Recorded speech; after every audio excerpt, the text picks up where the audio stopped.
Oke teman-teman, selamat malam. Kita pada kesempatan kali ini bahas mengenai Focuswriter ya, software untuk menulis gitu ya, sangat sederhana. About Focuswriter ini bisa di-download di misalnya di googling kemudian nanti ada halamannya gitu, atau di portableapps.com ya, aplikasi portable gitu.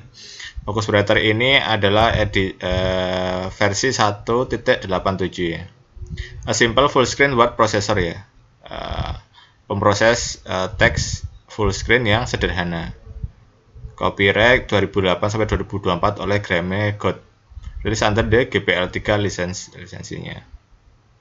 Seperti yang teman-teman lihat ini konsepnya sederhana ya, ada seperti kertas putih gitu ya, blank dokumen gitu di tengah, kemudian backgroundnya itu adalah seperti fitur kayu gitu ya. Cukup sederhana, konsepnya adalah kita agar penulis itu tidak terdistraksi dengan untuk mengakses internet, browser dan lain sebagainya, sehingga ini hanya menampilkan halaman seperti ini gitu. Jadi kita ada file, bisa new dokumen, open dokumen yang sudah ada atau save as ya. Kemudian di bagian edit nanti cuma undo, redo untuk kembali ke misalnya kita mau undo delete tadi nggak jadi, terus dikembalikan lagi ya. Redo itu itu namanya setelahnya gitu. Ini formatnya ada heading 1, misalnya kita mau nulis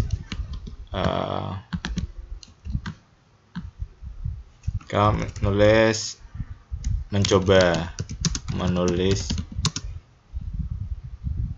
sesuatu itu ya. Kemudian heading itu bisa kita heading 2 gitu ya. Jadi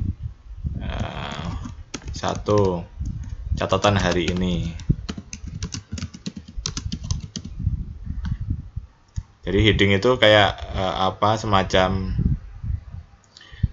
itu namanya untuk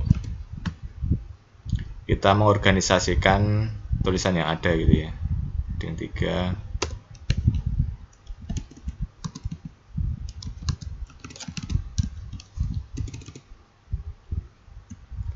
Sekarang hari Rabu gitu ya.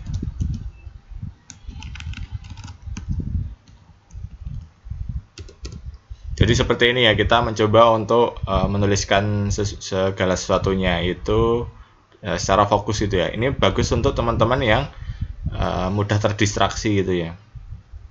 Jadi konsepnya adalah kita menulis dulu kontennya gitu ya. Nggak masalah nanti format itu bisa diperbaiki di setelah kita menulis itu. Misalnya hari ini, ini tadi headingnya sudah benar, kita kembali ke normal saja kontennya ya. Hari ini aku mencoba untuk merekam diriku yang sedang menggunakan aplikasi Focuswriter. Aku menyadari selama ini aku mudah terdistraksi oleh berbagai hal soal hidup, media sosial, kemudian browsing internet gitu ya. Jadi misalnya kita juga bisa italic gitu ya, hurufnya dimiringkan ini ya. Ini kan ada format italic gitu, underline. Kalau atau Ctrl I gitu ya, italic. Atau underline itu Ctrl U gitu. Internet.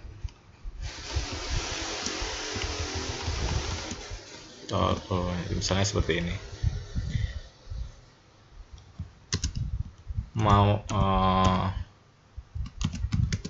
Maupun kecemasan mengenai masa lalu serta ketakutan pada masa depan membayangi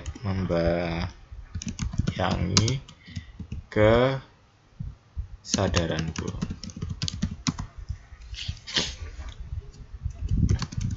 Aku mencoba untuk memulai menulis hari ini, dan seterusnya gitu ya teman-teman. Melalui aplikasi ini dan seterusnya. Jadi konsepnya sangat sederhana gitu ya. Seringkali sebenarnya problemnya itu hanya soal kita itu fokus untuk menulis saja kontennya gitu ya. Saya seringkali mencari-cari aplikasi apa sih yang sesuai kebutuhan saya gitu ya. Kemudian saya terlalu terbebani dengan format seperti apa yang menarik, yang memudahkan saya untuk menulis dan lain sebagainya. Pada akhirnya tidak menulis. Jadi poin di sini adalah sebenarnya yang penting adalah konten dari tulisan kita terlebih dahulu gitu ya. Masalah format itu bisa belakangan gitu. Jadi aplikasi ini sederhana seperti notepad gitu ya, yang mencoba untuk agar kita tetap fokus dari distraksi apapun gitu. Jadi ini bagus untuk teman-teman yang sedang menyelesaikan skripsi maupun tesis ataupun riset-riset yang lain gitu. Karena tidak banyak pilihan yang ada di sini, toolsnya juga cuma spelling, kemudian bahasa, timer, simbol, daily progress-nya ini ya. Ini misalnya nanti bisa dilihat ya, long streak-nya itu berapa hari dia menulis gitu, misalnya seperti itu. Kemudian settingnya juga show menu icon gitu. Kemudian temanya seperti apa, ada tema, ini ya bisa diganti temanya gitu, sesuai dengan kesenangan kita. Misalnya kalau senang space gitu ya, ruang angkasa, itu bisa seperti ini. Jadi kita ke depan itu hanya melihat teks yang kita tulis gitu. Dengan aplikasi seperti ini itu diharapkan teman-teman itu bisa produktif gitu ya, karena tidak banyak gangguan atau distraksi yang ada.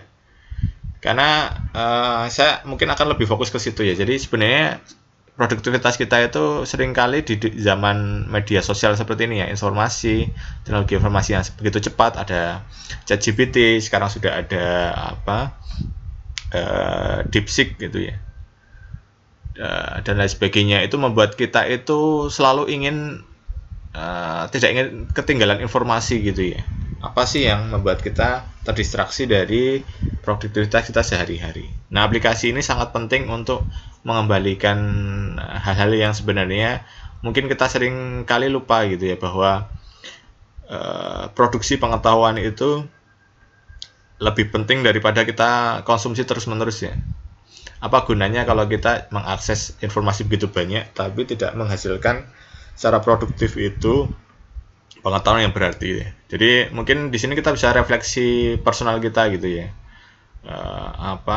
Ini ada daily goal, ada minute berapa untuk katanya berapa ya, dari waktu yang ditentukan, itu statistik, nanti word count, page count, paragraph count, karakter count, itu ya. Spell checking itu berdasarkan apa bahasanya. Jadi untuk mengecek tulisan ada bahasa Indonesia juga gitu, Indonesia. Toolbar ini ya, ikonnya dan shortcut gitu. Jadi itu teman-teman, silahkan menulis apapun yang dipikirkan hari ini. Semoga review aplikasi ini bermanfaat untuk teman-teman, bahwa yang terpenting saat ini adalah bagaimana kita memaksimalkan hari-hari kita untuk menulis gitu ya, atau memproduksi pengetahuan dengan beragam cara gitu. Salah satunya adalah dengan software ini gitu. Itu mungkin teman-teman silahkan digunakan aplikasi ini dengan baik gitu.